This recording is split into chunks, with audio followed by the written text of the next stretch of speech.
This is Dan Jurgens, and if you want to have a good time, keep listening to the Krypton Report. Jason J. Lewis, the voice of Superman on Justice League Action, and you're listening to the Krypton Report.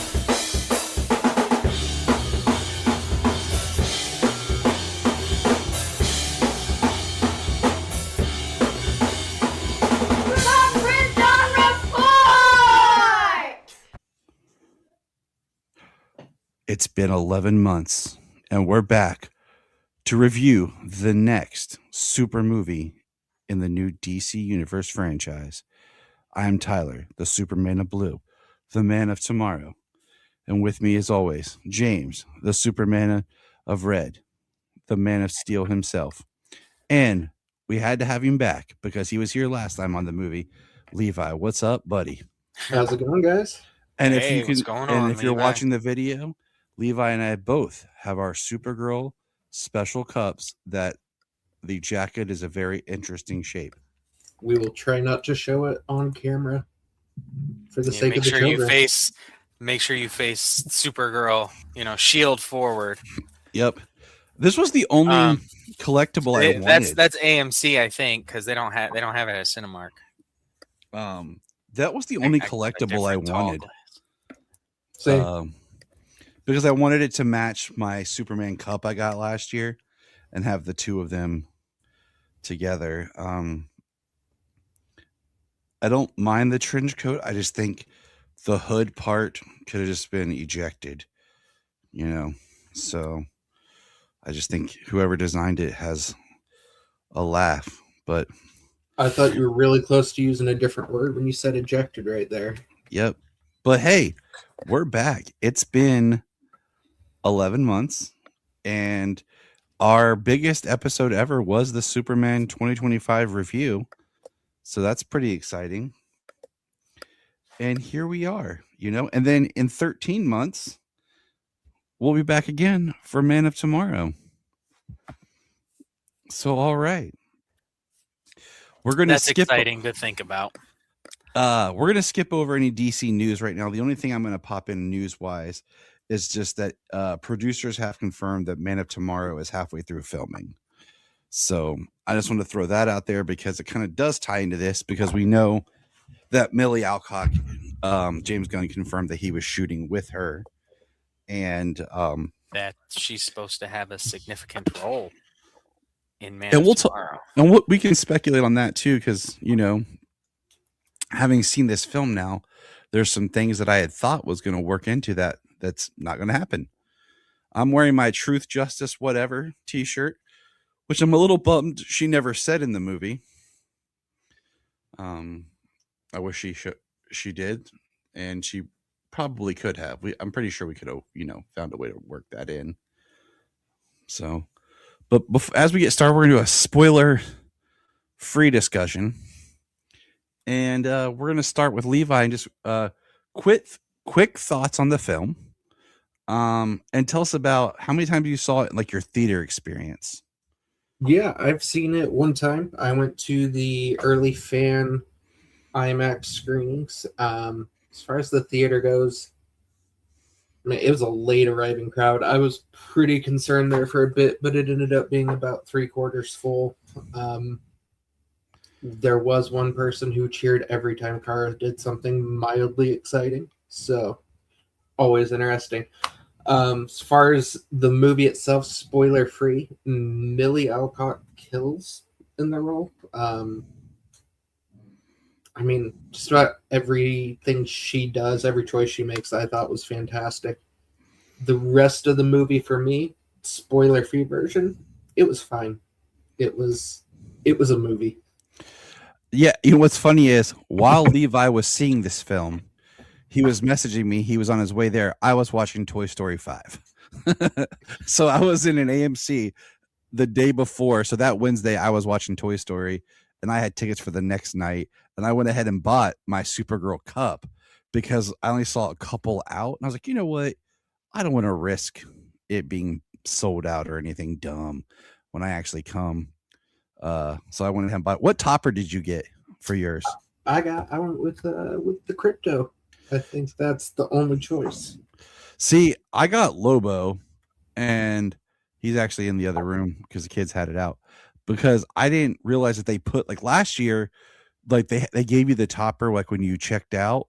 This year they put the toppers inside the cup. So I went and I bought the cup and everything. I had it, and then I was like, "Oh, where's my topper?" And I went back, and they're like, "Oh, it's in the cup." And I opened it. It was Loba, and I was like, See, my guy brought all three out. He goes, "Now, which topper do you want?" He like lays them out. See, and that's what they did to me last year, and I was like, Superman. Yeah, and as I chose Crypto, like he's like, okay, you could get Supergirl, you could get Lobo, or you could do the right choice and get Crypto.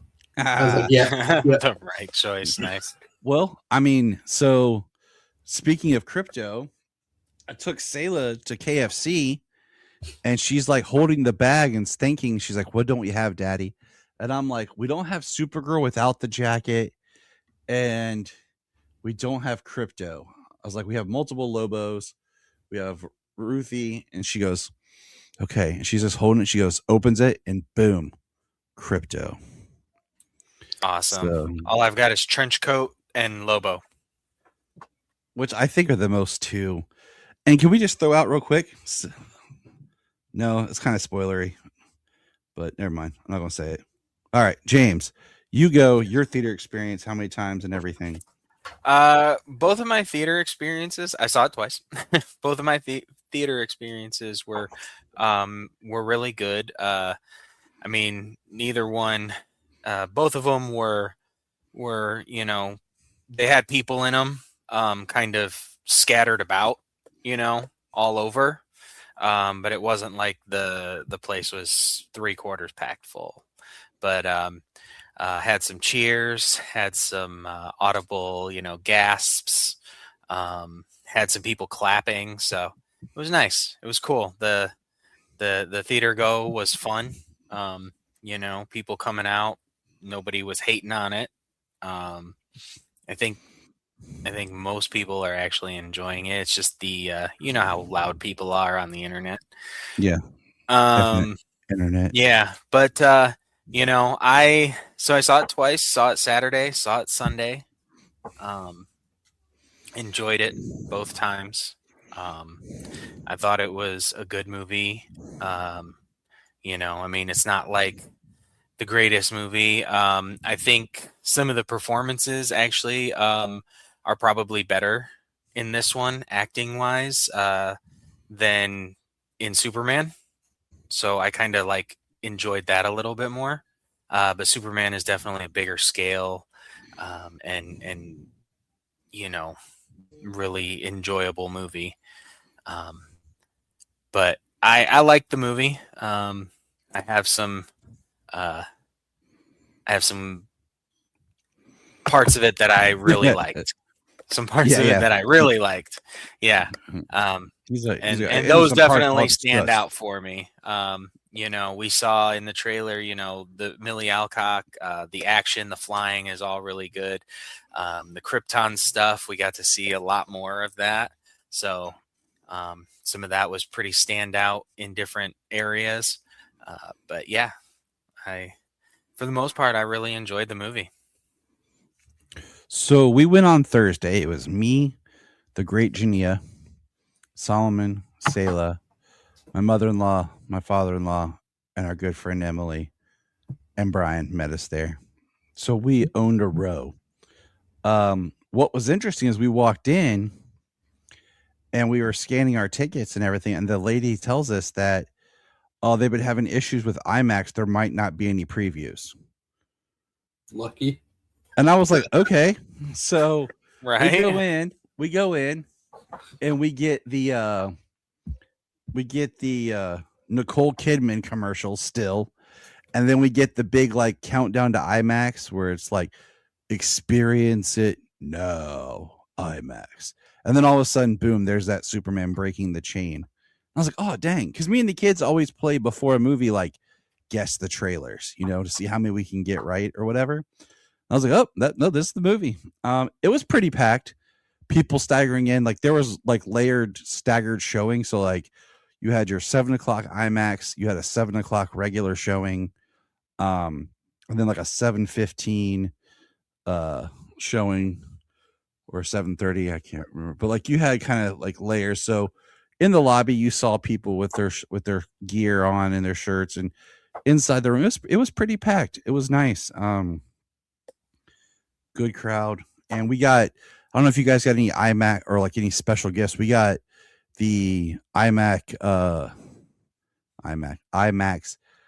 Supergirl Woman of Tomorrow issue 1 with the new cover that was done and everything. No, and I might add that my Saturday showing was like 3:25 in the afternoon, and my Sunday showing was like 1:30. So, like that matters, I think. I wanted to go again. We've had a really busy weekend of just like odds and ends stuff. I wanted to try to go last night, but then work and stuff kept me. And then I almost, because there was a 1:00 showing, I almost thought about taking a late lunch, expanding my lunch to a 2-hour lunch, and then clocking back into work and just going to see it over lunch. Because the theater's like not far from, like, it's like around the corner from where I work. And I was like, but I couldn't get to work out because of some things. But me and the kids are actually going to go see it again on Wednesday. So when we do our next recording, I'll have if I feel any different or anything after it. But I really wanted to get 2, because I feel like 2, you watch it the first time, you enjoy it and you see it for what it is, and then the second time you really kind of take it in and experience it, for what first time's like you experience it for the first time, like what are your expectations? The second time you know what it is, and they're like, are you accepting it? Are you enjoying it? Or is that first time high over? So just some notes I have here, just kind of the overview. I did read, okay, Craig Gillespie did make a statement that he has a 3-hour R-rated cut of this movie. And I was like, And I know that at one point they had talked that Supergirl was going to drop the F word at some point. And that didn't happen. And this goes to an issue that I have with Superman, is they are editing and cutting these films way too tight.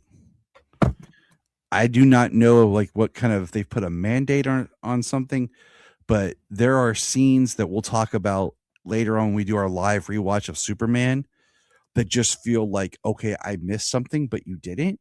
And there's scenes in this that just feel so cut too tight that you're missing out, and it's the small scenes that really help give a movie its flavor.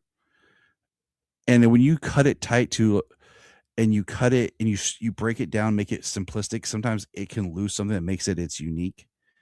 And I have no problem with Millie's portrayal. I think she did a great job, a really good job actually. But I think some of the editing detracted some of her arc in the story.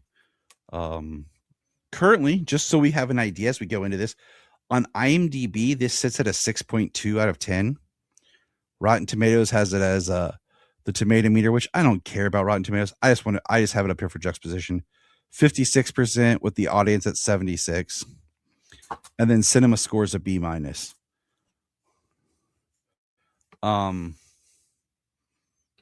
Now, some interesting things. The costumers who worked on this film worked on Captain America, Justice League, Aquaman 2, Gladiator, bunch of other movies over time, and the Star Wars prequels. I found that pretty interesting. The cinematographer shot a lot of indie stuff. This is his first big blockbuster film, but he's also the cinematographer for Clayface. So we'll be seeing him again here soon at another DCU. Yeah. Probably went right from one movie set to the next.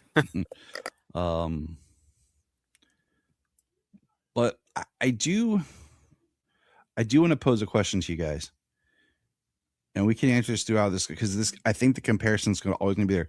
did Guardians of the Galaxy ruin sci-fi films? Because I feel like everything's going to get compared to Guardians of the Galaxy now. If you have, and I feel, Well, I think if you're gonna try and match comic book cosmic films, Yeah. and just for the fact that James Gunn is the head of DC, you're always gonna get the comparison to Guardians of the Galaxy. Overall, as sci-fi, I don't think so. There's a lot of realms of sci-fi and a lot of different a lot of different ways to put sci-fi to screen. I mean, there is. I mean, you're looking at like hyper minimalism, but yet effective, like with Dune. But I feel like Guardians being shot on the volume and everything like that, and really going, I feel like a lot of stuff has that, especially this, and that's not a bad thing. But I'm gonna say this, and Solomon even said this to me, and I don't know how you guys feel, because I'm just gonna throw this out there. We have not talked about it. When Levi saw it first, then I saw it. We both were like, we're saying nothing until all three of us can discuss it here. We have not talked about it at all. And shout out to our friend Logan. He was supposed to join us. There was a family dog emergency. He was unable to attend. He was supposed to be here. But this saddens me to say this, but this felt more like a James Gunn movie than Superman did. And this, it felt like almost like they were trying to be like Gunn. And Craig Gillespie is a very competent, strong filmmaker himself.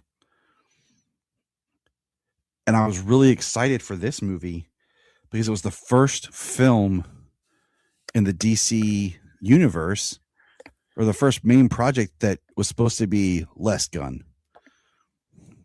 I don't know. How do you guys feel about that? I think it's better to say James Gunn has influenced the genre over Guardians ruining sci-fi, because there are a bunch of moments. The needle drops, the iPod in space with someone from Earth, right? Like there's just tropes now that are James Gunn tropes, and like when you hear, I'm sure we'll talk more about it, but like the needle drop, they said they went through 45 songs before James Gunn himself decided on the song. And it's like, James Gunn may be the head of the studio, but he's also not the filmmaker. So why is he?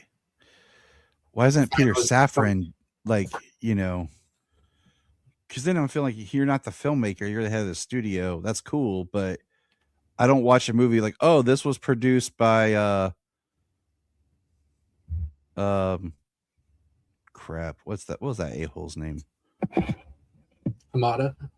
Oh, I mean, yeah. But I was thinking Weinstein, like, oh, this produced by the Weinsteins. But it just, I mean, even Kara, like her jacket, everyone's like, oh, and the headphones, it looks like she's cosplaying Star-Lord almost. Like that particular type of headphone. Like, who wears those? Why doesn't she have AirPods? If she's going to have an iPod, why does she have an iPod? like, I mean, I've heard that Gen Zers are going back to iPods because they wanted like less to do on it and just have music.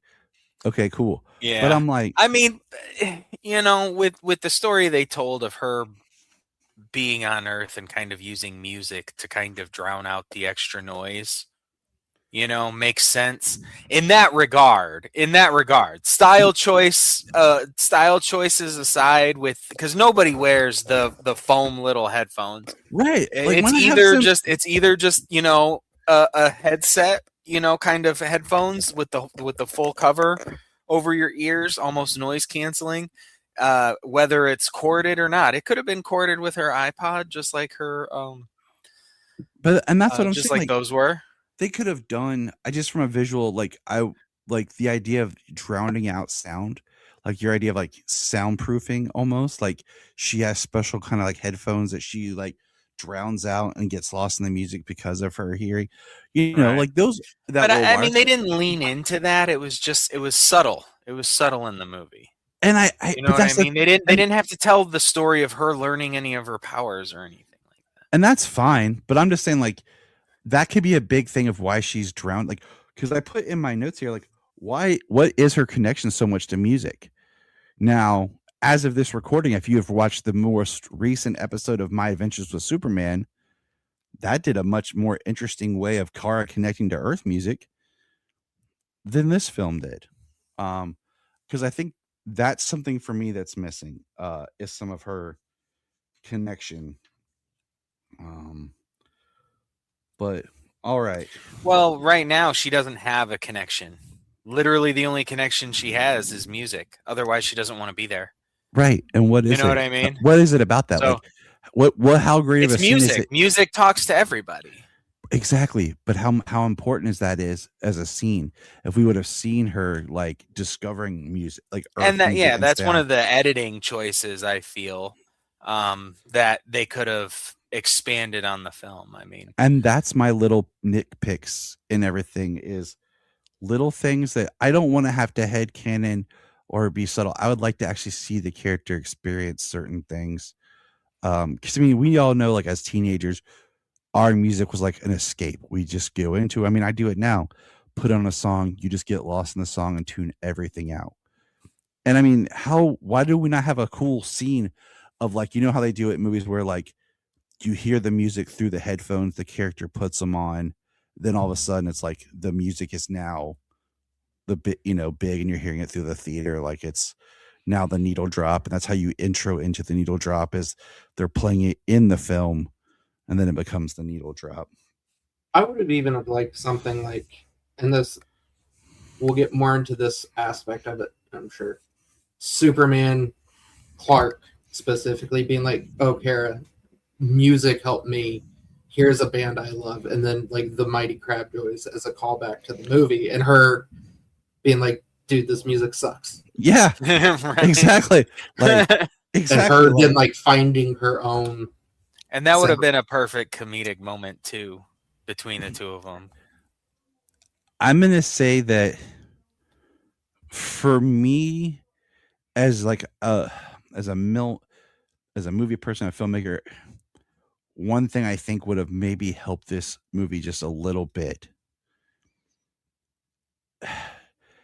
is if you would have opened up with Clark and Kara saving and doing something on Earth together, and you saw how uncomfortable she was, how she didn't connect as much with him or whatever they did and the people.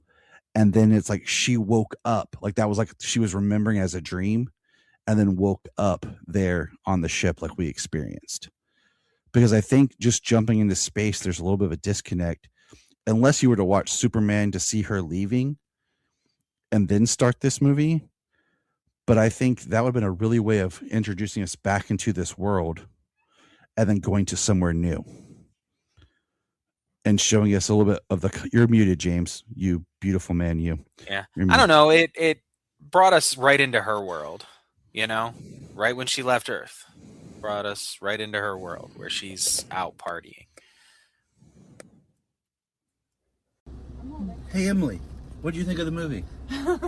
I really liked it. Oh, you're good. You drive. I was surprised at how much I liked her.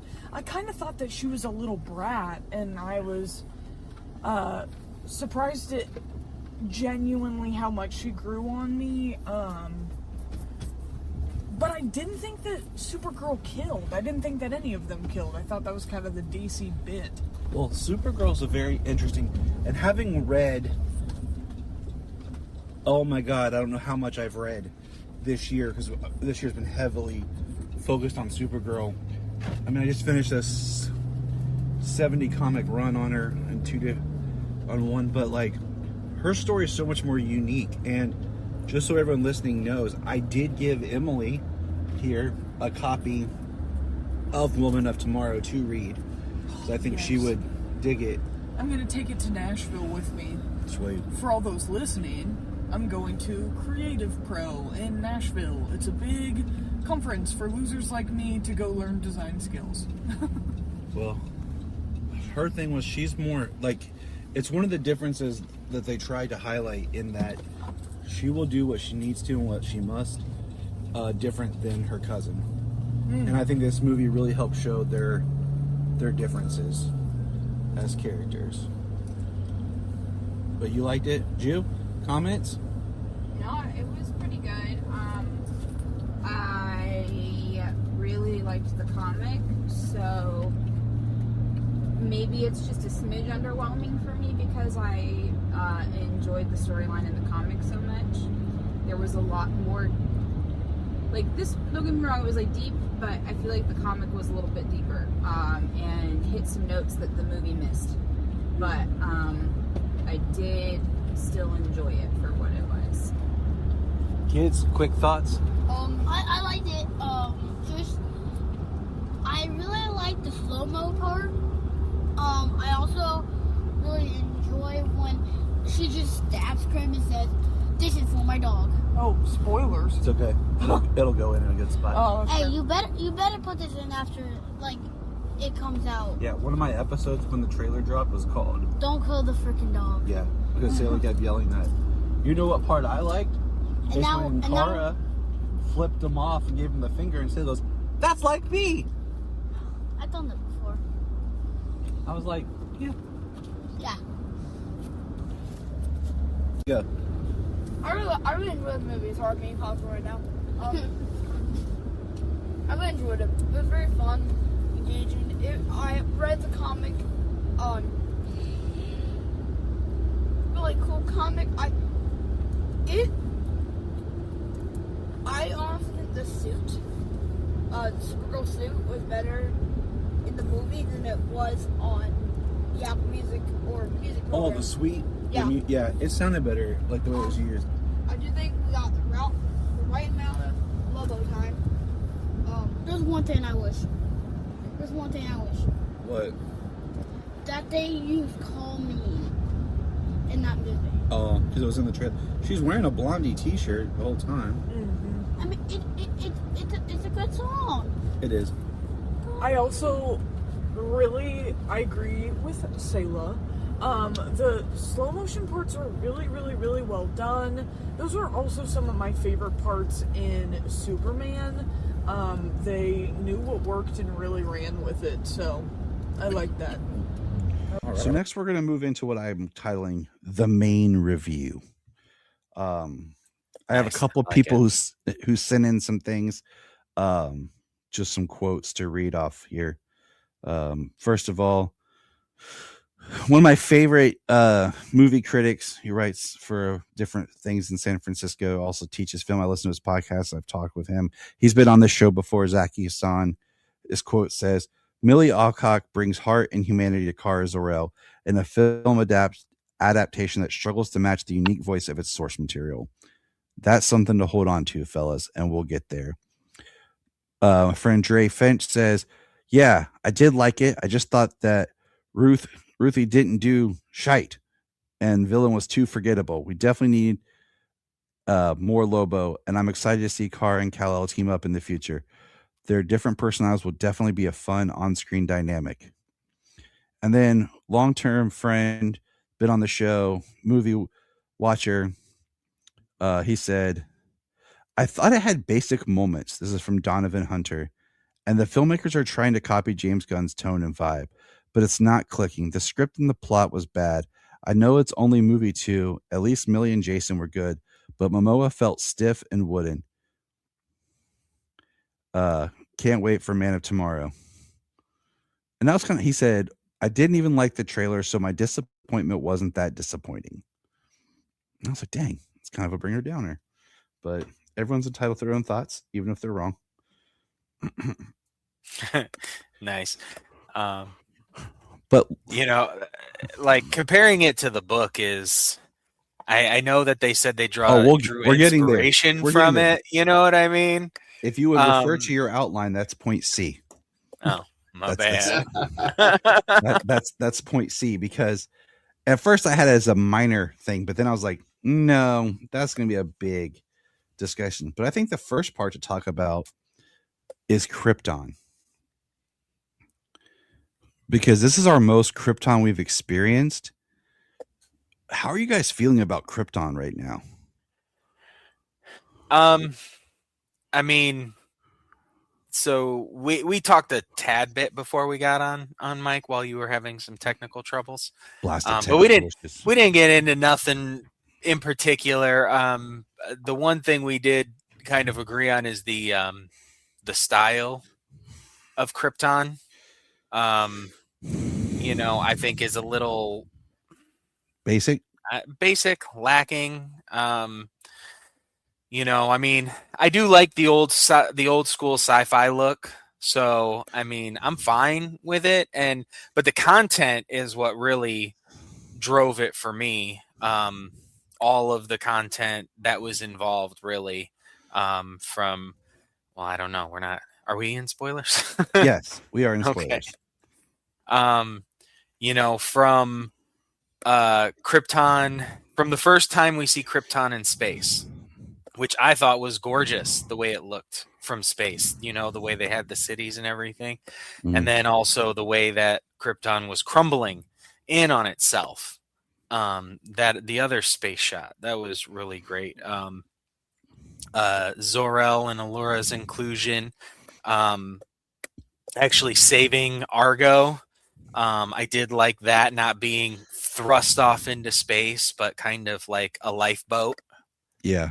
Of Krypton. I did enjoy that. And of course I did enjoy the change of, not having like lead shielding, but just kryptonite radiation just eventually getting to everybody. David Kremholtz and and Alora was amazing. Yeah. I loved all three of them together. I put here in my reference here. This is very Silver Age. This whole thing is, and I put is that bad? And I don't know if I can answer that yet. Well, I really like how they changed it. It's very Silver Age, but it's with a modern. It's very white. Take and a straight. It's very white. There's no white. snow. There's color. No crystals.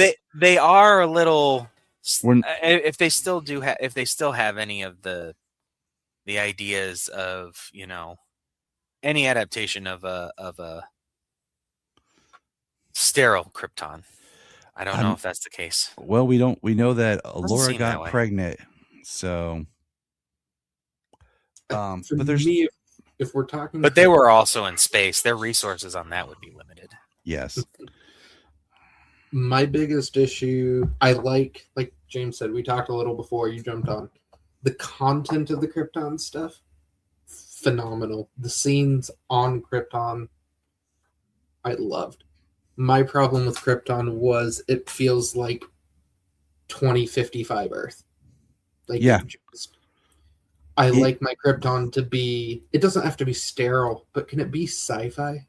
Yeah, it feels diminished. They're wearing K-Swisses.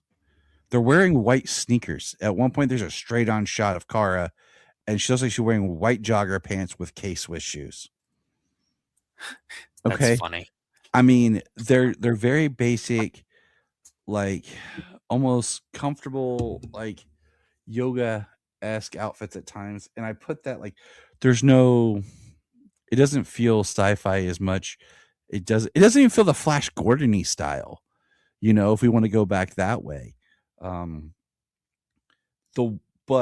I put the K-Swiss, no crypto with no heat vision crypto in this. Pissed me off. We don't get to see any other type of Kryptonian life, be it plants, animals, nothing. But do you know what really made me mad and frustrated? I don't know if you guys have noticed this yet. What does the S shield mean? Because it's not the family symbol. It doesn't mean hope. We haven't seen any glyphs or Kryptonian writing that would show us that. Because when she landed, she didn't even acknowledge that it's her family symbol or anything. We don't even see that with Zor-El at all. So it seems like they've taken that off the table. And she doesn't Well, I even. mean, if you remember, at one time it wasn't. It was just. I know, and that's what I'm saying. So- I don't know how this with the Silver Age stuff. Like, are we pulling too much from the Silver Age that we're disconnecting with the lore that we've come to know? How did you guys feel with them speaking Kryptonese? I loved it. I mean, Yeah. as someone who's wanting to get a Man of Steel Kryptonian tattoo, I mean, I love them having I their got own one. language. And I mean, I I got one right here. I got Krypton. I gotta get. right I there. gotta get that. I gotta get some I got Man of Steel Kryptonian. I gotta get some regular Kryptonian. Because I kind of went back and forth in my brain. At one point, I kind of wish it would have done like they did on the Krypton TV show, where it would say like Argo City or whatever in Kryptonian, and then it would change back to Earth, kind of symbolizing like almost like we've activated a translator. And then they would speak, in English, because it's the idea is that we're processing this through like a translator. And then, of course, when Kara would land on Earth and the pod would open, she would be speaking Kryptonese to Cal, and there would be that disconnect. I think it works because it shows what she lost. I think, and I think that's where I have to give a lot to Krimholtz of acting with his eyes and his body language and everything. Because he sold a lot in that. Because there's times like I'm trying to read, but I'm trying to watch it too. And and it's almost like if I didn't read it, am I still understanding what's going on? I actually listened to a really great podcast today with Pete Docter from Pixar, talking about how they watched a lot of silent movies to learn what the absence of dialogue is in physicality. And I was thinking about that, like, even with language we don't understand, like, are their bodies and their language selling us the emotion? Are we understanding what's happening?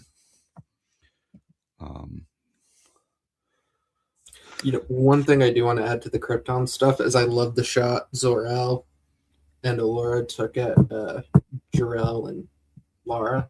Yes. And yes, I loved it. I had a little fist bump in the theater. I'm not even gonna lie. And I think Nice. that this might open up that we'll start to have more positive Zor-El. And I'm still bummed that like there wasn't a scene with the two brothers in this, Yeah. because this would Krumholtz be did a great job, and Emily Beecham as Allura when Kal-El's ship was flying off, and she said, is that sweet little boy that Jor-El has deemed a conqueror of worlds? and I missed part of it because there was someone sitting up and like they were blocking the bottom text. Oh no. And I was like, what? Ah! Yeah. But I was like, you know what? Nature versus nurture. Like, he's a good person. Like, he was a sweet little boy on Krypton, even though Jor-El wasn't the good guy. And it makes me curious. What's Jor-El like? Like, I need more. I need Jor-El that now. And okay, so this is going to bring me to the one. You could definitely. Go ahead, James. You could. Oh, I was just gonna say you could definitely see a budding brothers story. I've been with seeing David that for Krumholtz years. and Bradley Cooper. Both are great. That'd be actors. pretty sick. I'm game for it, honestly, because Yeah. I have been begging for a good story. I have notes where I wrote my own story of the two brothers and the different ways, and I've talked about it little bits over the years of doing this. The one thing that I did put in my notes that I'm going to bring up about Kara that's in my Krypton phase, I personally, you guys can disagree with me, it's all good, I don't like the fact that she was born on Argo. Same. I like the fact that she's born on Krypton. She's a little bit older, like maybe 13 or something when it explodes, because now what we've done is she doesn't know Cal's parents at all. So there's not that familial link to learning about Kryptonian life before. There's not a link for him to learn about his family. All she knows is what Zor-El and Olara has told her. And it's also part of her tragedy is that she saw her planet die, and then she saw it die again, and then she had to leave. Right. So she had to go. But that is a more modern telling as well. I mean, it is part of it. I mean, but they brought the Argo City part back. Yeah. You know? The Argo City part, the way that they did that, it was very Silver Age and her being born there. I don't like that because it also takes away something that I had hoped that we would be discussing more. Is now she wasn't around for the idea of Brainiac attacking Krypton and taking Kandor. Like that's she has no history. So I mean, you know, originally like one of the biggest things that's been going down is like we see that she was there as a child when Brainiac attacked, and that she put a lot of fear in her when he took Kandor, and then Zor-El worked on basically reverse engineering Brainiac tech to make the dome. And we've removed that element of her being there. And yeah, she is Kryptonian. She's his cousin, but there's no connection. There's none of that. I saw you as a baby, or well, you know, I what held would be you as a interesting. baby. Yeah, no, there's none of that. She's not the older one in this. She's even not. Even by standards, she's never been the older one because of whatever issue, you know, made her, you know, in suspended animation. So she's never been the older one, even though technicality years wise, but Clark still has the years of experience because most of those years she didn't have any experience. So she's still fundamentally a teenager or whatever when they meet, or early 20s as she is in this. Well, we don't know when she landed, how long she was there before she went off. Yeah. You know, and we get the idea that she goes off and comes back, goes off and comes back, because what we do know is that she was there to save a cat from a tree. We also know that she was there with Clark and the Justice Gang to see Peacemaker yell at them. And we know that she left her dog at one point, then came back for him. And we know Supergirl's a year after Superman. So yeah. So I mean, and we all know how time works in space. So yeah. Was anyone else disappointed that Argo, the shots we got in the trailer of Argo rising up, was not Brainiac? I had hoped that there would be some sort of Brainiac, like, and that's gonna come a little bit more in my discussion at the bottom where we talk about the DCU so far. So if we look at the DC universe so far, each project is wholly its own thing, pretty much. It's not necessarily a build up from the last, or you know what I mean? They kind of just feed into each other in different ways. All of these projects. So if we say Brainiac, say maybe we actually get to see Zor-El, or a flashback of maybe she wasn't there for Kandor, but she knows the technology behind the force field came from this being that stole Kandor from Krypton, you know, years before she was born.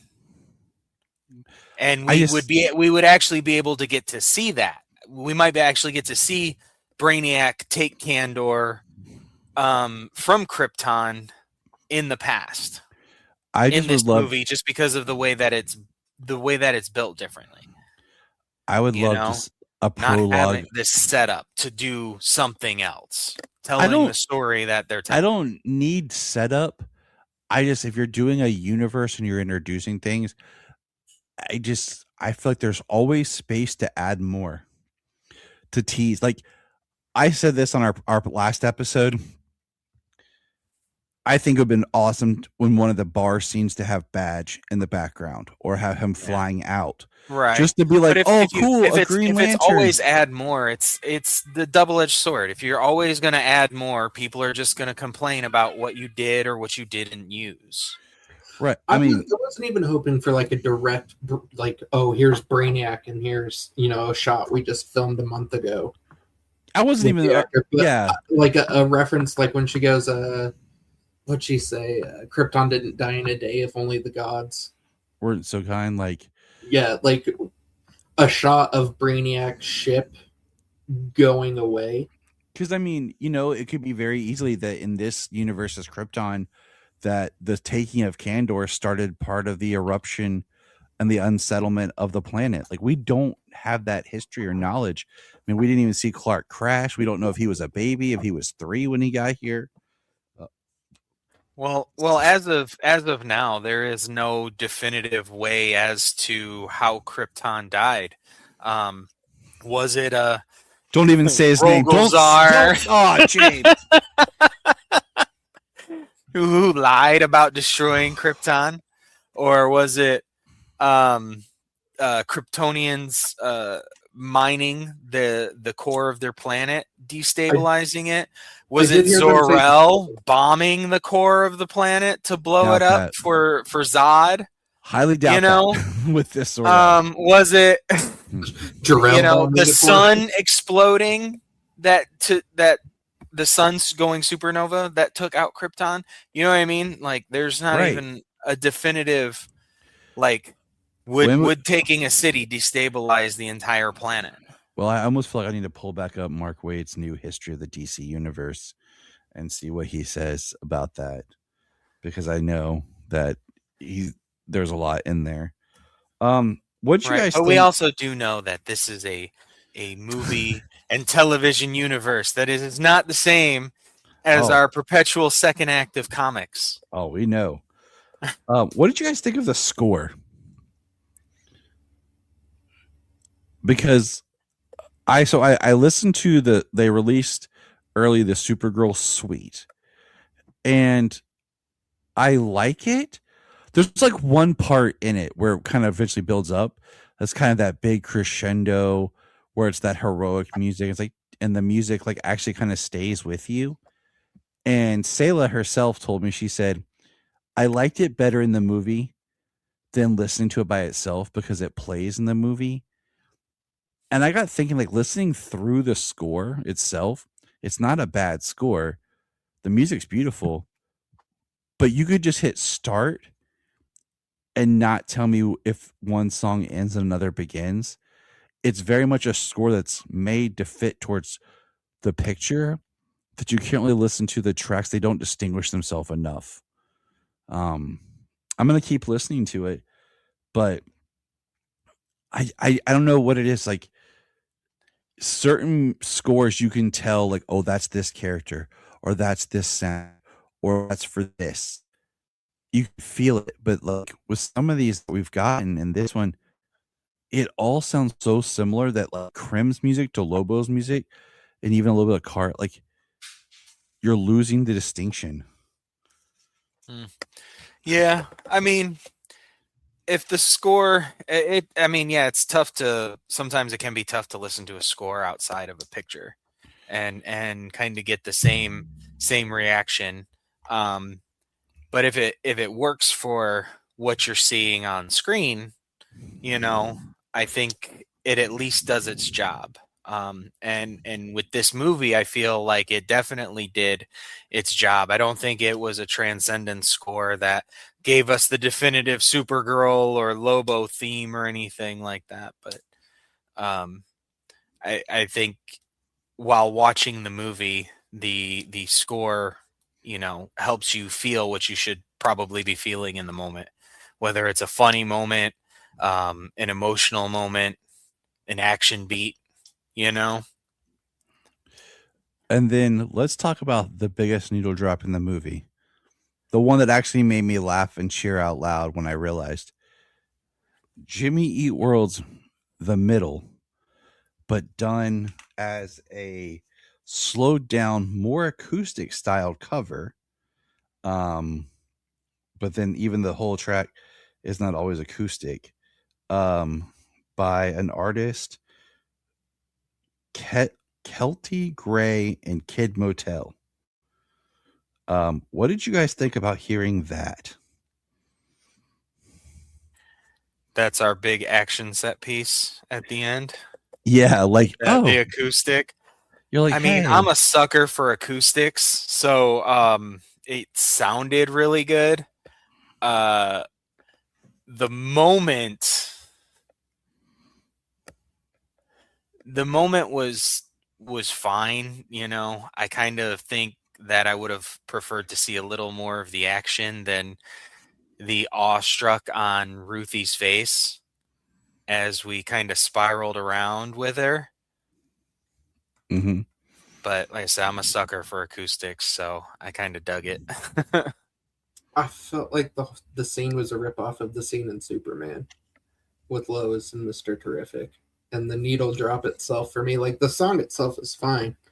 It's a good cover. I like acoustic covers as well.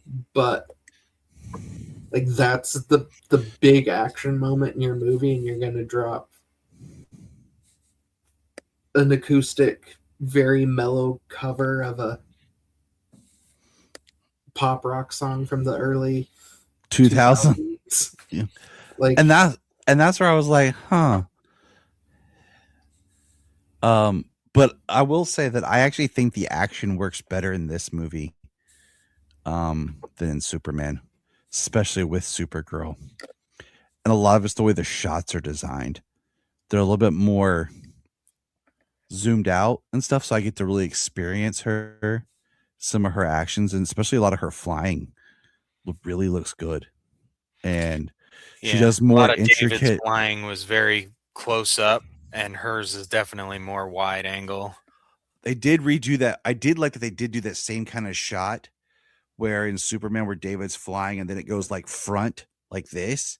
They did do that same shot with her, so I thought that was cool. And we're getting into our characters here in a moment and breakdown but now let's talk about Woman of Tomorrow. When this was originally announced, it was supposed to be Supergirl Woman of Tomorrow. First of all, they might have ditched that because they're doing Man of Tomorrow. But second of all, I really think selling this movie with that would have been even more detrimental to it. I think as much as they've pushed this book, they did not do the book justice. And should have just been like that. Oh yeah, it's like inspired by Woman of Tomorrow. They have hammered this book for this movie. It's brand new. It's Supergirl's first, and it is what they drew inspiration from. I mean, Ruthie, the bus, the planets, I know, Green but Sun, Krem. But I know that, but I'm just saying, like, they're giving out free copies of the single issue of the book, and I know they're also trying to get people interested in the comics and stuff, but they have brought this up so many times that if you were going in thinking to get more from the book, would you be disappointed? And I think the answer is yes. If you go to see a movie because of a book and expect more of the book than you get on screen, I mean, that's kind of your fault by now, really. Is it? If they're telling you that this movie is based off this material, and it's just like if you and I was like, James, we're going to see a Friday the 13th movie based off, Friday the 13th, and then there's a character who works at a gas station named Jason, and it happens on Friday the 13th, and there's a guy who walks around with campers with a machete, but the killer is a squid monster. Are you happy? Well, that's pretty ridiculous. Okay, but that's what I'm saying, like, because there's a lot of themes and a lot of, like, we have a special Patreon episode that's going to drop. I gave the book to my friend Emily to read because when I was reading it, Janie and I were reading it together, and we both were like, Emily is this type of person that Supergirl is in that book. And I was like, and she came to the movies with us, and I gave her the book. I said, hey, this is for you. Read it after we see the movie. She sent me a whole 25-minute breakdown discussing the book of just the 4 issues that I'm like, I'm putting this out on our Patreon. So that's going to drop here in a couple of days. Nice. But the Green Sun, so a friend of the show, I got to meet him in person, Anthony Barker. Cool dude. We hung out in Metropolis last year. He asked me, he's like, I didn't understand the Green Sun. And that was very bare bones down from what it is in the book. So Anthony Baker, I hear you, buddy, because Solomon created his own headcanon for it. And I thought it was pretty solid too. Because Solomon said, well, Krim talks about learning about Supergirl and learning about Kryptonians. What if he put kryptonite or something into a sun, into one of the suns, so that it would have a green sun? Because if you go into the book, they talk about, and I'm not going to compare everything to the book because I think that's wrong, but this is a big thing. I was going to say that is wrong. Because I wasn't looking for this to be a one-to-one thing. But in the book, they talk about that the planet with the green sun was created for Clark as a prison to be tortured. And in the movie, it just happens to have a green sun. But green radiation is not the same as kryptonite. And green isn't part of like the solar spectrum of like a star. But like that's why red and yellow and stuff are. See, and I'm with Solomon here because I haven't read the comic. I've tried twice now, 3 times. I can't get into it. So the Green Sun for me, my assumption as someone who had never read the comic was they are near the remains of Krypton. That's where my head went. Yeah. That was the only thing that made sense to me. Yeah, so in the book, in the issue, they do basically kind of describe it as a prison, something maybe that was magically created or something for Clark, a real place, a physical place, not like another dimension or anything, a physical place created to send Clark with a green sun, but it was a kryptonite sun, and that's what it was in the book. I mean, they go into a little bit more detail, but not a whole lot. And then, so with this movie, it's just, it has a green sun, which a green sun really isn't a real thing, but it's comic books. Right. But even then, it's a green sun, but yeah, but a green sun is deadly to her. It's not kryptonite. It's just a green sun is deadly to her. They don't correlate the two in this. It's just a green sun is deadly to her in the movie. But everybody automatically thinks kryptonite because in the next beat we see that Krim has gotten kryptonite and everything. So I did feel that was a little understood. That's a double. Yeah, they drew inspiration for the landscape from the book, but they didn't go into this whole, because the scene is there's a magical orb and she ends up getting transported to said prison planet. Yeah. So they didn't do magic in this. They didn't send her back across the galaxy to travel again because she had 3 days. Yeah. So it was just a location that they brought in from the book and just said green sun kills her. And that was the go. That was it. Which I just rolled with. I mean, which I just rolled with. You know, it's a superhero movie. She's out in space with 2 suns. James out here fighting for his life, man. I don't think you guys hated the movie. I'm not trying to be like, this is a 5-star film. I mean, at best, it's like a 3.5 out of 5. Your answer. That's towards the end of the. That's the end. I don't need an in-depth explanation. I don't need like the magic orb breakdown you just gave me. But like it could, and I think because I thought about this, I'm like, this could be really poignant for her character. You could have been like, he brought her to the ruins of Krypton, to the closest planet to the ruins of Krypton. She's gonna have to face down her own guilt and remorse, right? While dealing with like, my dead parents are Yeah. You know, But in the the same solar story, system. but I think, you know, in the end, the story was kind of her, you know, growing up a little bit. Like, yes, she's kind of lost everything, but her life isn't over. So let's talk her arc. That's a great segue into her arc, because I feel like that what James just said is kind of the arc.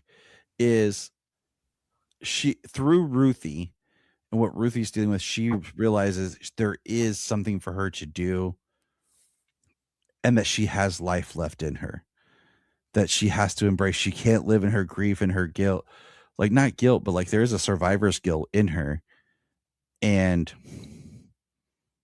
you know, I feel that's part of her story and her journey on this, is kind of maturing and growing up into, I mean, we all can just rationalize and symbolize the whole her putting on the costume for the third act at the end as her basically saying, I am Supergirl, I'm embracing this, I'm embracing who I am, I'm embracing all this. And you know, she's I literally mean, it in kind the of is, sun. because it kind of is, because one of the biggest part of the movie is Alora and Zor-El telling her to just be good.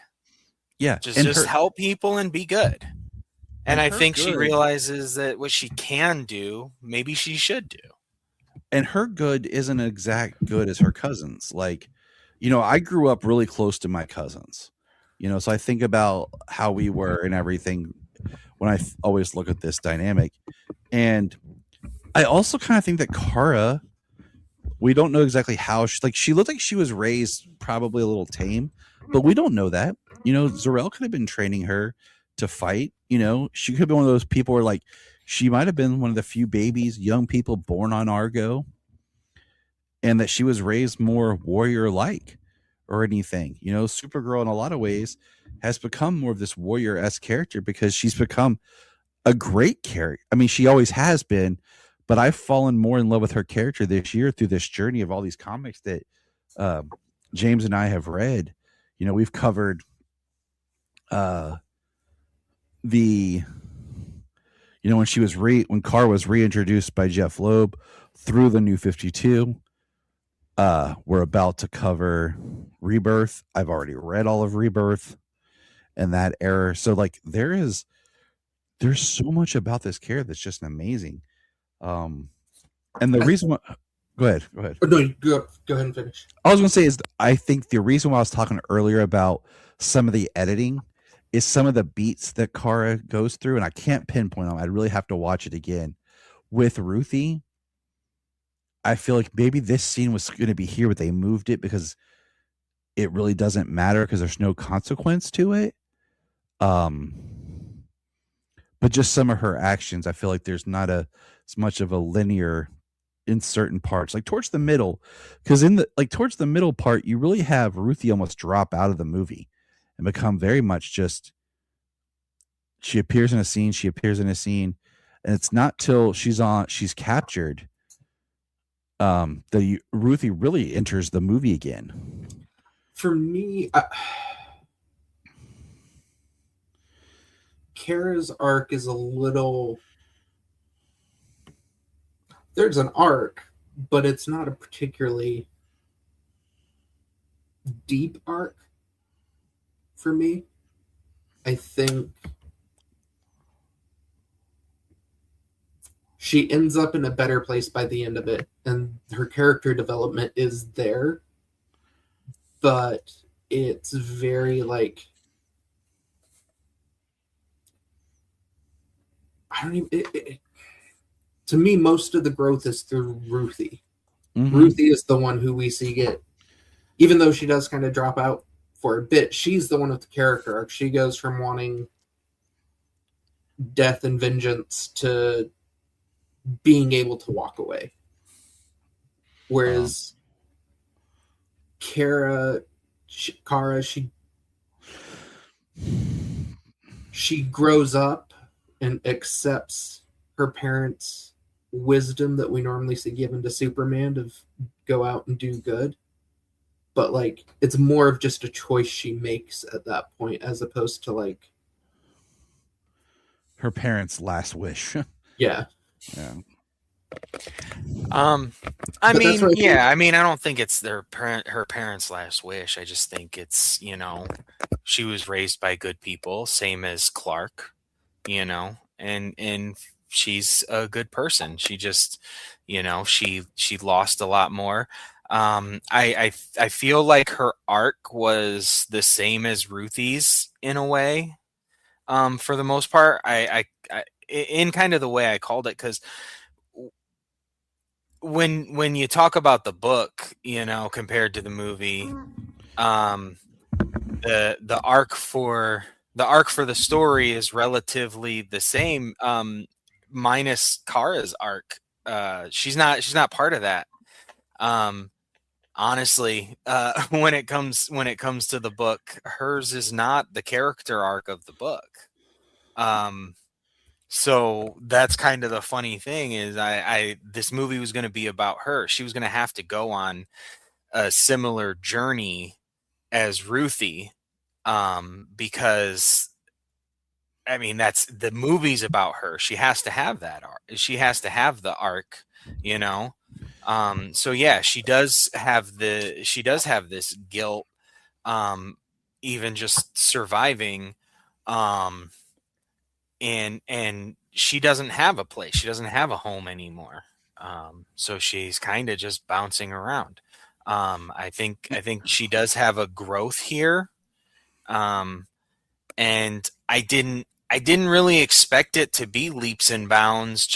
I kind of figured what the story was going to be when it came down to it. It's her story, it's kind of the origin story. I'm glad to see more of what we got, but she kind of has to come to terms with her life as it is. I mean, we've seen Clark come to terms with that over and over again in multiple different versions of Clark into Superman, but you've never seen that with Supergirl. I think the editing it did the movie dirty as a whole. Like one of the first things I said to my wife when I got home is it needed 15 to 20 minutes. Yeah. And that's my biggest thing. I definitely think it could have breathed a little more. I mean, same thing with Superman. Wanted more. I mean, I don't think that's a bad thing for the most part. It's not that what we didn't get made it a worse movie. I think what we would have gotten could have made it even better. I agree, because it's those details, those pauses. I mean, God, flipping Avatar just dropped on Disney Plus. It's like 3 hours and 30 minutes. I'm like, holy crap! Maybe that movie might need some trimming. Right. But what we see here is this is not female Clark. This is definitely her own character, and I appreciate that. We do get some nice scenes, and I don't know if I said this earlier, but it is interesting. She always calls him Clark, never Cal. I did notice that. I thought that was an odd choice, but that's because she doesn't know him as Cal. Yeah, she doesn't know him as Cal. She's never even met him. She's never called him Cal. And it makes me wonder, did Zor-El and Allura even know that the baby, like, we don't know, he could have been just born and sent away.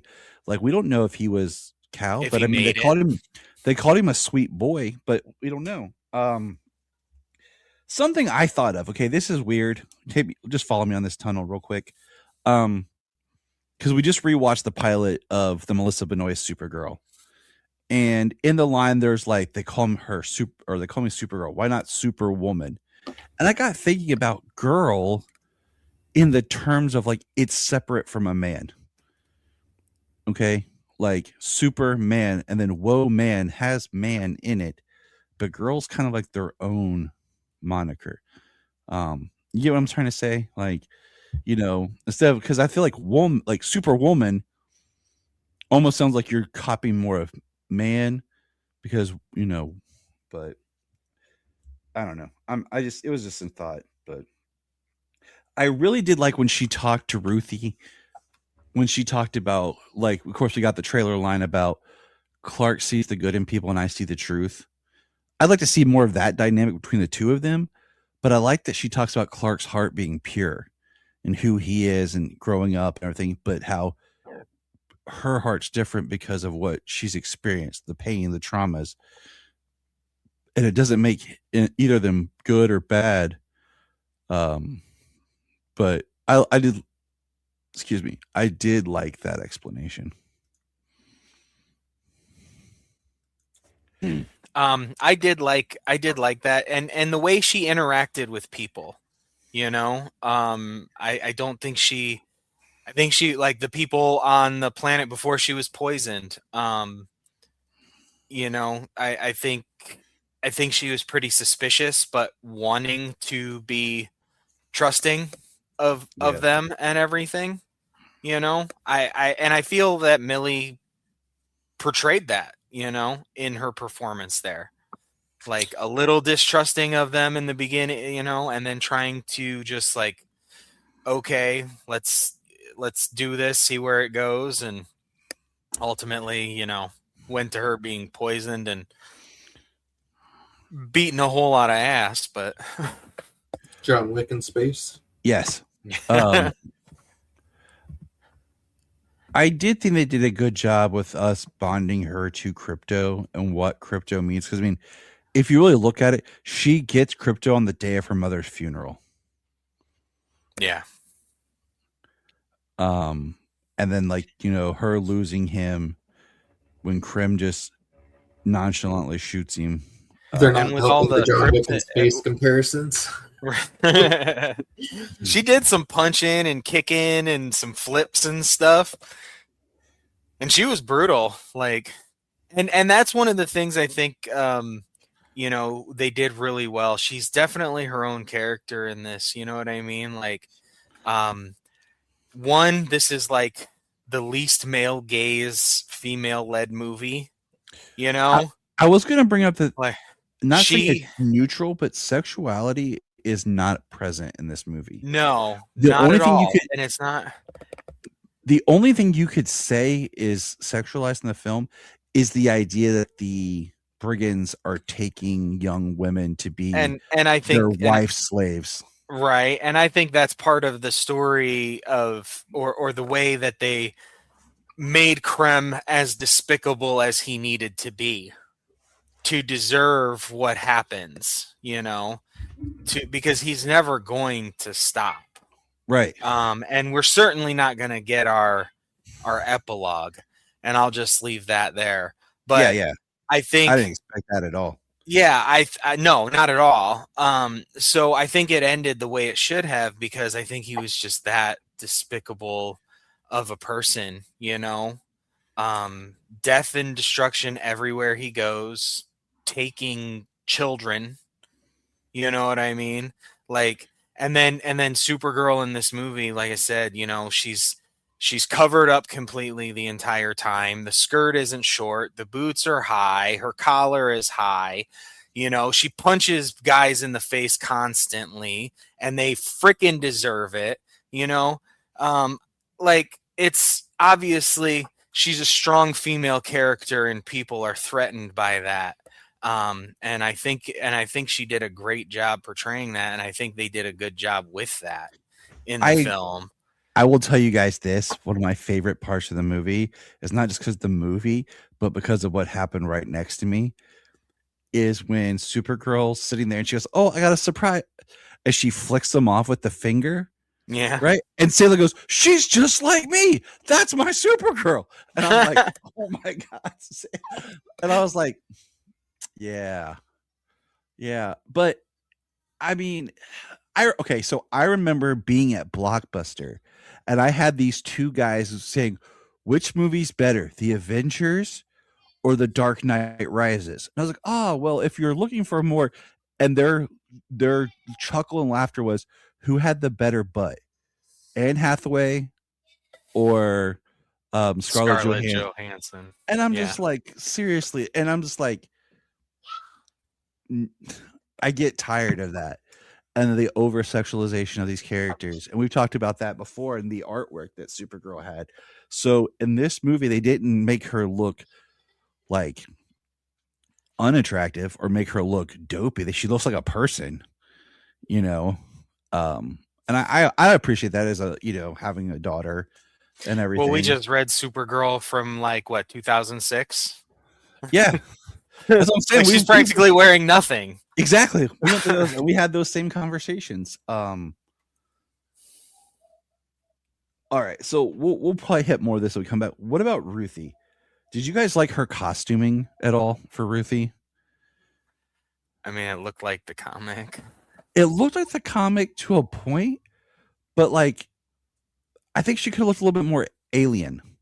Like we could have given her the purple eyes, or a little bit more sheen to her skin, or like some of like She did have the very metal, big brown eyes. you know, like the metal, like kind of almost crownish thing that her and her father and stuff wore.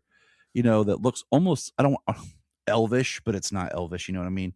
Yeah. Like she looked like just a girl, like a normal, like I popped out of the U.S. and put on this like coat to go triking through the mountains. You know? Yeah, there's a lot of humanoids out there in space. And I mean, other than that, I think Ruthie was really great. I loved she gave good lines. She's articulate. She has an arc. I think that her losing her whole family really helps sell how evil Krim is without having the other examples that we have, like in the book, of him going about, and her dealing with having just lost her entire family, and the fact that he let her live just because. I think Ruthie ready to fight, and it seemed like she could fight and handle a sword. You know, that is one thing that was pointed out in the book. Her dad's a farmer of rocks. It's about as good as the moisture farmer. I said that last time. But in this, he's a swordsmith. And I think if you make weapons and swords, you teach your kids how to use those swords. Yeah. I just think she was completely outmatched by the brigands, you know? Oh, she was. But yeah.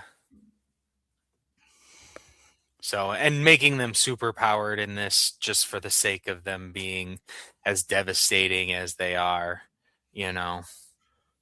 I think that's also just that they're alien. Like,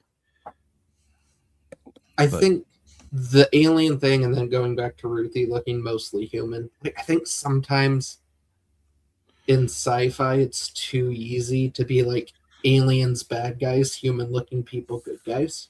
Yeah. Right. I mean, I look at Star Trek. I'm not the biggest Star Trek fan, but there's things I respect about it. And my friend Devin was a huge Trekkie. And he explained to me like part of the lore of Star Trek was the main like species, they all descended from common ancestors. That's why humans and Vulcans and Klingons and stuff all have a lot of similarities and look more humanoid, but then there's differences. Right. I was like, that's cool. And Romulans and Vulcans and stuff. And that's one thing in this, like even some of the aliens that we interact with, like on the bus, the ones like the pirates, they just like humanoids more than like really crazy. I mean, like Gamora, Nebula, you know? Yeah. Yeah. Very human like. That's the one thing I kind of did like in like, you know, going all the way back to Green Lantern, talking about at least a common like genetic ancestry, you know, from like way back to as to why, you know, a humanoid looks similar to a human from space. But when I saw like all the aliens and the ships in this, I got a little bit Star Wars and a little bit Guardians kind of put together in this. I mean, you have that one really cool alien who I guess he's a broker of some sort on the planet, who looks kind of squid-like, you know. And then you have the one that was on the bus that Ruthie put her bag in front of, and Kara like communicates with her and says, yeah, you put your bag in front of her, you called her mother a whore, you know. I do like that Kara is she seems like she's studied the galaxy, and I could see Zor-El teaching his daughter about what they know about the galaxy and everything, because she's able to adapt to different languages and adapt to the people and just navigate, you know. I was betting when I was watching the theater, I bet James was getting excited when the, you know, car gets the popcorn that basically comes out of the slug's butt. As soon as I saw it, I was like, oh God, no.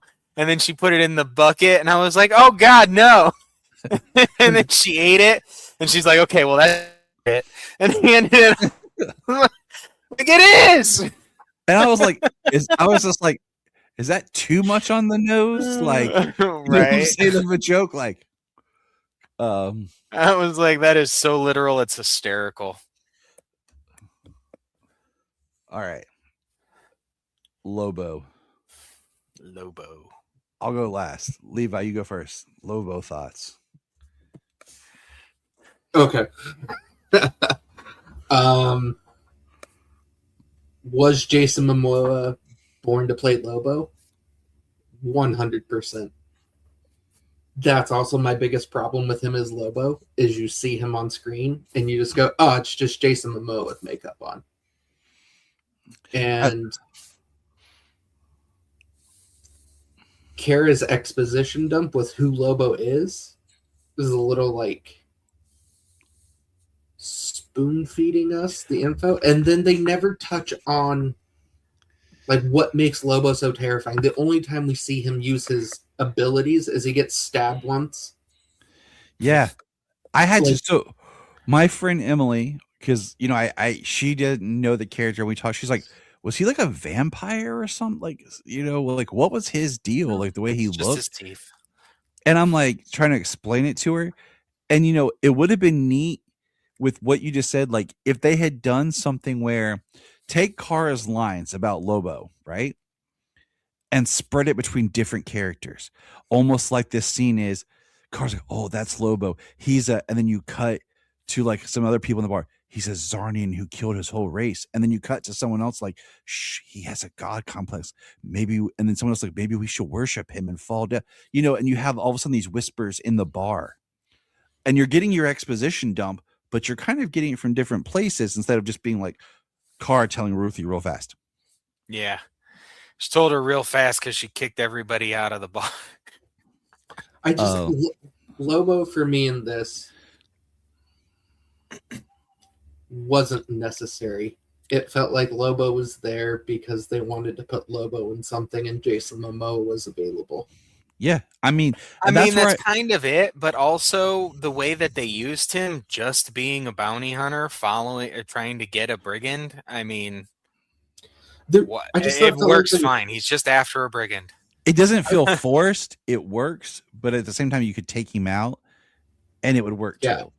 Yeah, and that's where I go back to what I said earlier, James, about putting things in to expand the universe without it feeling like you could have had like they're walking up Space Cabbie in the background, picking someone up and driving off. And like I know I keep going back to my Green Lantern badge, but I think it's funny because it's a flying squirrel with a Green Lantern ring. And you have the comment in the Lanterns trailer. He's like, one of them's a flying squirrel. And it just would be kind of funny because you'd see lanterns in space, right? My thing with Lobo is I think he did fine. I'm not the biggest Lobo fan. I enjoy Jason Momoa. His Aquaman and Zack Snyder's Justice League is great. But then after that, it starts to become just shades of Momoa trying to become Lobo underwater. I thought my thing with Lobo, I really, really, when they were like, oh, Lobo's in the prison cell next to her, I expected it to just be like his head sitting there and be like, oh, okay, like we're going to see his Zarnian. That would have been awesome. Like, yeah. He's like, oh, this was the only way I could get them to let me on the ship.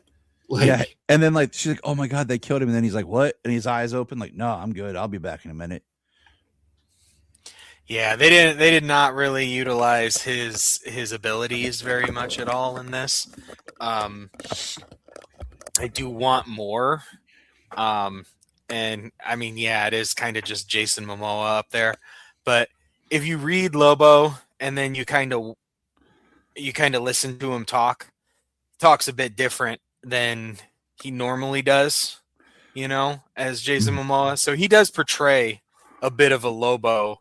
Oh, he does a little more. Yeah. I mean, is he just born for it? Yeah. Is he perfect to play it? Yeah. But I think he's trying to play it up, What I heard, okay, and this was like a fan's conversation, and I don't know what you guys thought, that he was wearing a suit. Like he has a Lobo costume on. That's not his skin painted white.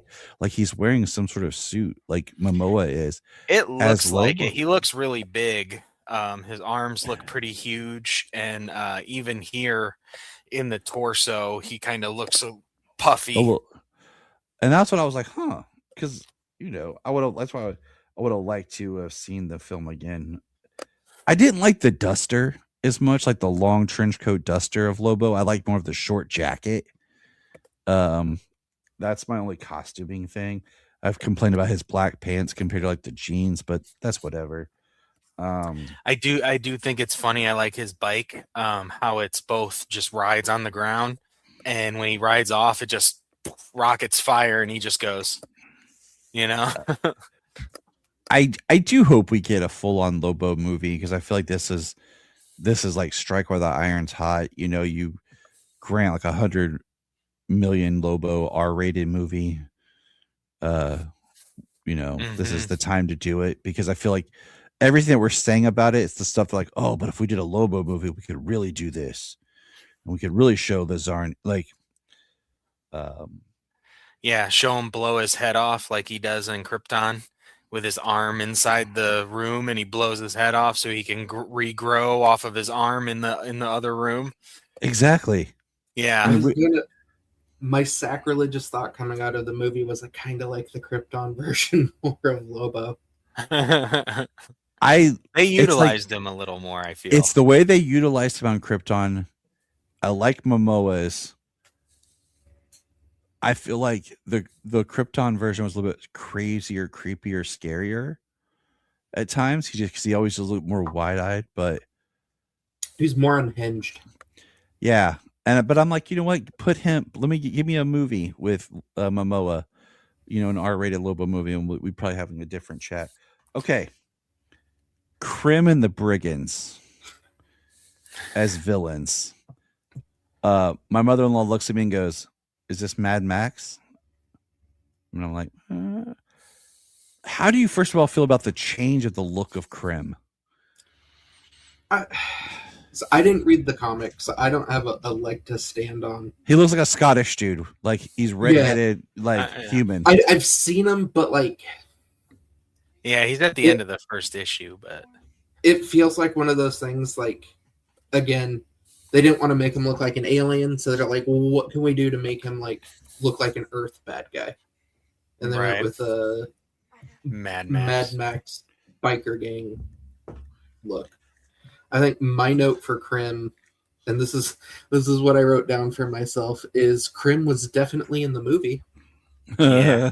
He doesn't have any superpowers.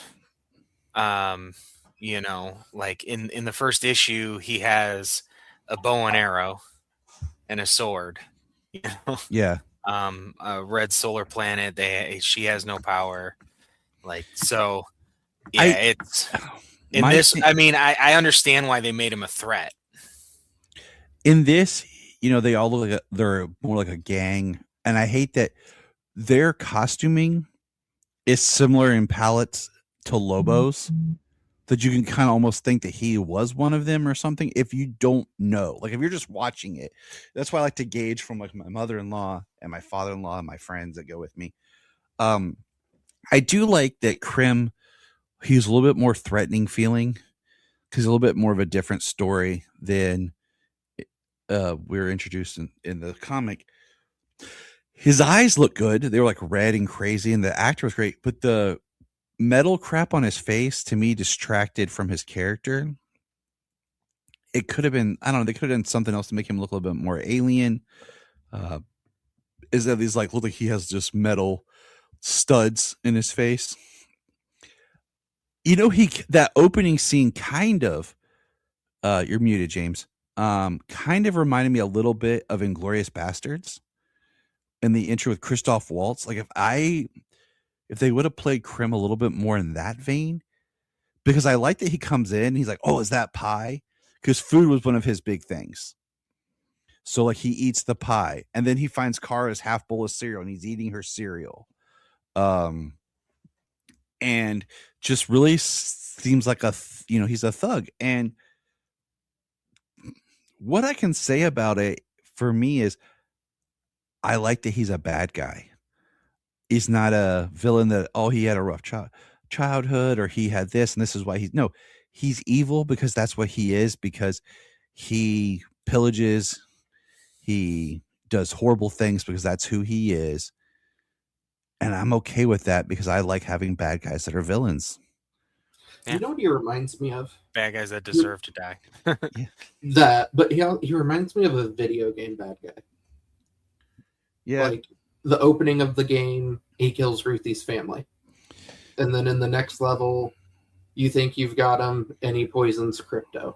And then in the next level, you find out he's kidnapping children. Like it just...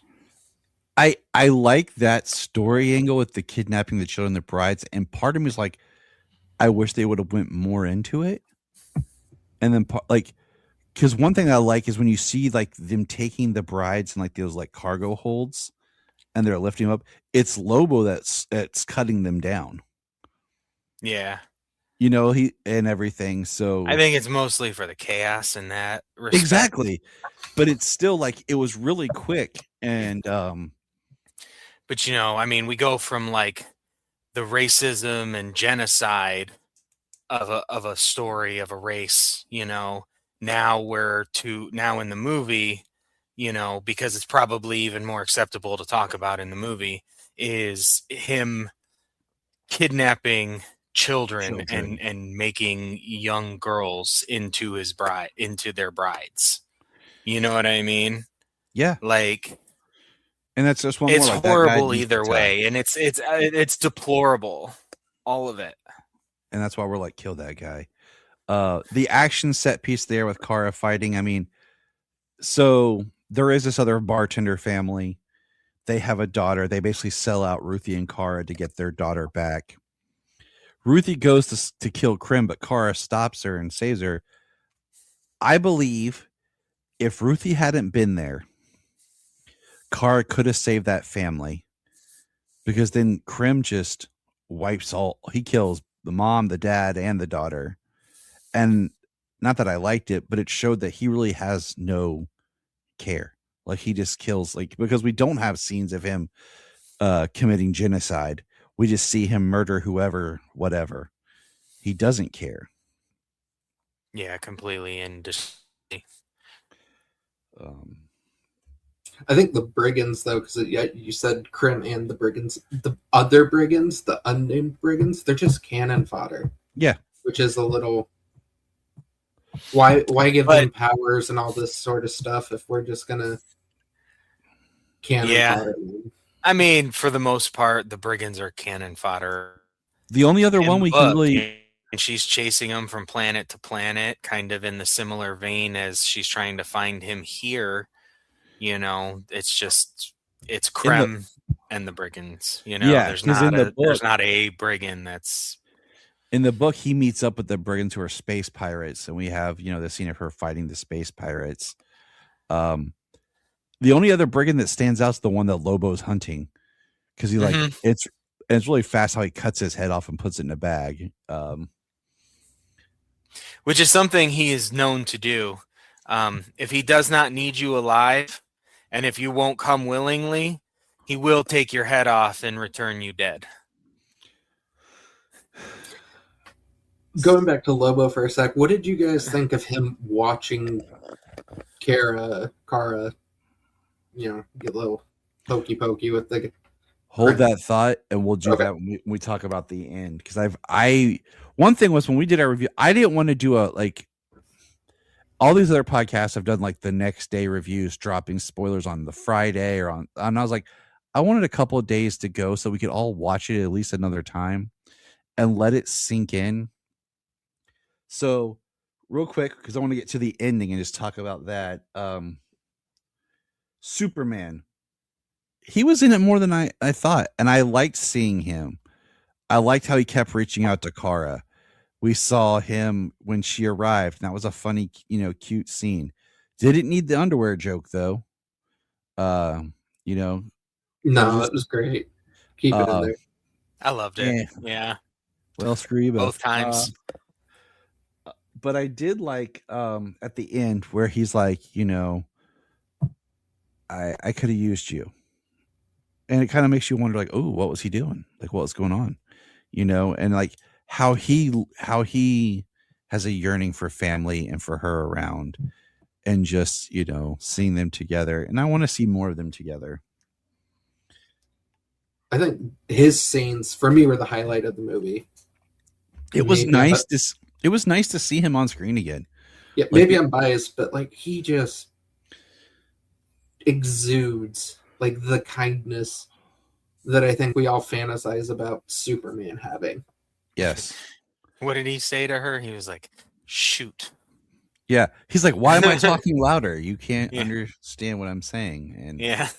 And then it makes me wonder because like the Fortress of Solitude is all crystallized and everything like that. It's like, well, we saw Krypton and it didn't have crystals, so kind of what, you know.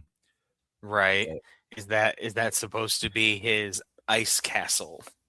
You know, and then at the ruler. end Levi told me that there was no post-credit scene, but there is a scene at the end that feels like a post-credit scene, which is the same way I felt about the Kara scene in the last movie, where Kara comes back into his apartment and he's like, hey, and she's like, I'm home now and all that. And that was really great. I do want to say one thing is negative. Okay.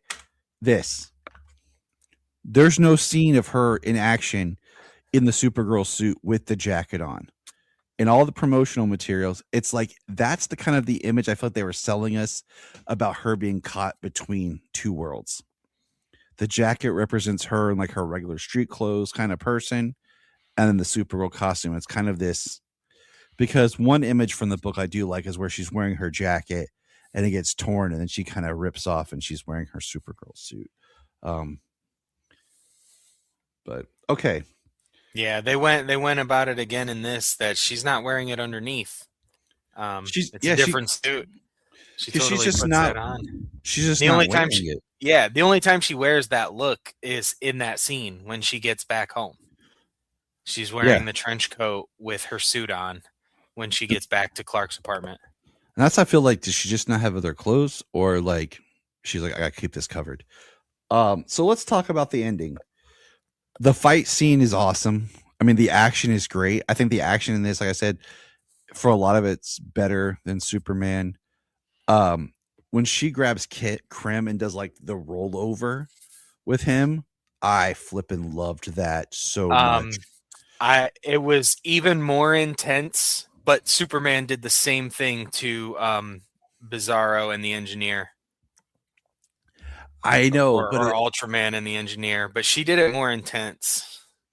You know, it's also like everyone's compared like the punch. You know, she kicks the guy, he punched the guy. So I really think the evolution of, you know, the fighting and everything in this was great. But so the climax is there's Krim and there's Ruthie standing over her, and Kara talks Ruthie into like basically not killing Krim and walking away. What are you guys' take on this scene? Like, how do you feel?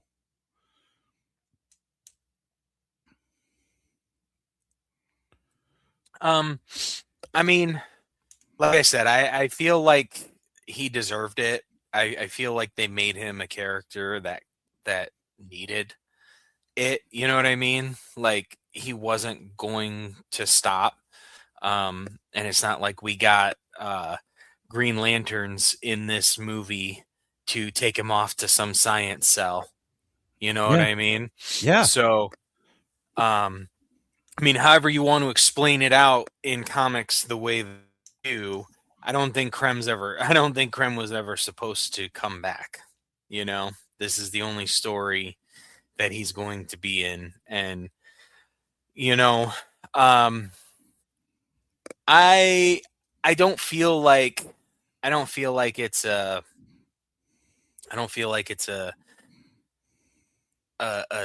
terrible dark mark on the character of Supergirl, you know, to kind of do what she did there.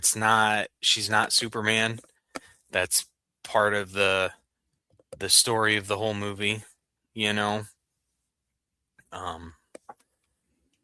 And I feel like she's okay with it doing just serving justice in a way that I think her parents would be okay with. Okay. I'll go last. Levi, you go next, buddy. With what she did in particular, I was fine with. I was a little shocked they did it. My initial reaction in the theater was, "Oh shit, this is going to be Man of Steel all over again." Right. Like a superhero is not supposed to kill. I think the only issue I had with it is kind of the casualness she did it with, which, especially having just watched episode 3 of, or 2 or 3 of House of the Dragon, was very, we just saw Rhaenyra struggle with something for the first time. Yep. And it was very, like, different than what Kara did. And so it's very much like, was this her first time doing this? Because she, in a movie that's dealing with so much grief and emotions, like, she took this like a champ. My biggest issue was Lobo sitting there watching like a creeper.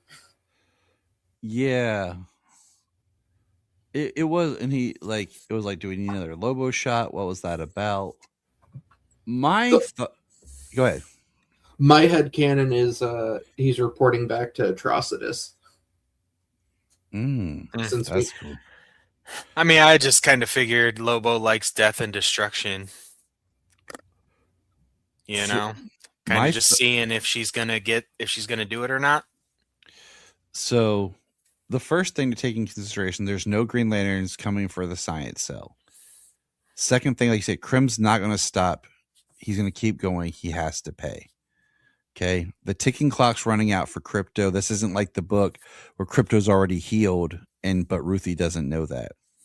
But I think the key part to this scene is she tells Ruthie, after she talks Ruthie into not killing him, she says to keep your innocence, to spare it, to let you still be a girl, and to go. And then she tells her to go before you change your mind, because I think Ruthie might fall back into it and then start all over again, going after Krim. And I look at it as Kara decides at that moment to grow up and I will hold this responsibility. I will take this upon myself to protect this girl, to protect her innocence, to protect her. I will be the one to put this to an end, because it has to stop. Sin Eater. That came up in a different book I was reading. She was a Sin Eater for Ruthie. So, and to think Kara is an alien. Okay, she is more Kryptonian based. We have not experienced their culture in this film. Their understanding of killing, of evil and punishment, it may be different than what we interpret and what Clark does, because Clark is earthbound. Yeah, Clark was raised on Earth by humans and taught to treat humans as, better than him, softer, like he can't do what he can do with people. Like he has the utmost respect for human life. So, and in turn, I feel like that just translates into everything else. So, boys, out of 10, what do you rate this film? James Cole. Out of 10, I'm gonna go with a 7.5 out of 10. Levi? 7. There was nothing particularly wrong with it. There's nothing particularly great about it. So I go with 7 as well, because I feel like to like my kids, it feels newer and fresher. To us, it's like we've seen certain patterns before, but I still love it. There's nothing bad about the movie. I'm not hating on anything. And maybe I'll change. My 4-year-old and my 16-year-old daughters to it, and they both loving it. And that's what matters, man. Like I said, Sayla's like, that's like me. I don't know if I'm proud of that, but whatever. You're her father. She takes after me, and she has me wrapped around her finger. So how do you feel about the DCU so far? Okay, we have 2 new movies so far. Technically, we have 3. I count the Suicide Squad as a DCU movie. But we have Superman, we have Supergirl, we've had Creature Commandos, we've had Peacemaker. How are we feeling about DCU, guys? I mean, I'm along for the ride. So far, I've enjoyed more than I haven't, and that's definitely what I look for having as much content as we do. Enjoying more of it than I don't. So I think we're doing good there. And I mean, we can even add in Blue Beetle to that, since Zolo's coming back for that animated series to voice the character. So the movie could be Blue Beetle considered is on canon potentially. Yeah, it was on your outline there. I figure I'd just throw it in there. So for the most part, I'm kind of right there with the whole universe at a 7 out of 10 there. Okay. Levi, thoughts, feelings? For me, there's been nothing bad in it, but it has been a bit of a mixed bag. James Gunn, for me, has always been someone I enjoy in small doses, and with his hands, obviously, as co-head of the studio, being in every pie, all over the DC universe. Yeah, Creature Commandos for me is fine. Kind of like Supergirl, there's nothing wrong with it. Season 2 of Peacemaker, I think, was a step down from season 1. It was. It's like I kind of, when you gave the list of stuff I went through, did the S tier, A tier stuff. And for S tier, I've really just got Superman in season 1 of Peacemaker, and surprisingly, my next highest rated thing is Blue Beetle, which I absolutely loved. So yeah, I loved Blue Beetle. Yeah, Solomon loves Blue Beetle. We need to watch it again. We probably will. I've been holding off, so we. That's how I feel about Superman. Or I'm just gonna watch it again, and I'm gonna watch it again in another couple months. Look forward to our rewatch of Superman. I've been wanting to watch it. I was going to try the other day, but our house has been crazy, so I haven't had any peace. But all right, I think we pretty much got everything. I think we've talked about more stuff will fester, as we go on, and then of course next year we'll do our 1 year look back, rewatch. We'll either do a live rewatch or we'll just do a commentary on it, and that'll be really good there. So Levi, thanks for joining here. Just for everyone to know, while we were recording, we did get a message from our buddy Logan. His dog is going to be okay. It has some medicine and it's going to pull through. So that is a positive. That's just good to hear. Much like Crypto, his own dog is struggling, but it has found its antidote. Oh, the last thing I'm going to say is Solomon looked at me and goes, "Why doesn't she just take Crypto up to the sun? Just put Crypto in the sun. He'll heal from the poison, right, Dad?" And I was like, not sure how Crypto's physiology is working much in this movie. Well, you know what? I mean, I liked they kind of answered that question with her being on a yellow sun planet, and she said this was just going to really hurt. Yeah. Because her powers, can overcome the poison, but the poison is still in her body. Well, the one part that we saw her cells actually destroying the kryptonite when he injected it and everything. So it's just she was up in the sun then when it was breaking it down. So I saw was like, just fly Crypto to the sun. And she can. They're on a red sun planet. There was also a line about that. The shaman lady said something like removing him from the planet could accelerate the poison. Yeah. Yeah. Yeah, they wrote it in there. I thought that was a throwaway line, just like, okay, crap, how do we do this? But yeah. And Sayla looked at me and was like, right as the movie was starting, like, they better not kill the freaking dog. And I was like, I know, calm down. That's why I sent that video earlier. I was like, that was good though. I know we already all saw it, but that was still good. I liked it. It was awesome. All right, everybody. Remember. Look up sky! Thank you for checking out the Krypton Report. Please click our link tree in the show notes to follow us on your favorite social media platform. We have a $1 Patreon, just $1 a month to keep us going, and in return you get exclusive shows and specials. If you want to join us on an episode, send us an email or message. Hi, this is David Patrick Wilson. I played Superman, Clark Kent, in the television production of It's a Bird, It's a Plane, enjoying every minute of being right here on the Krypton Report.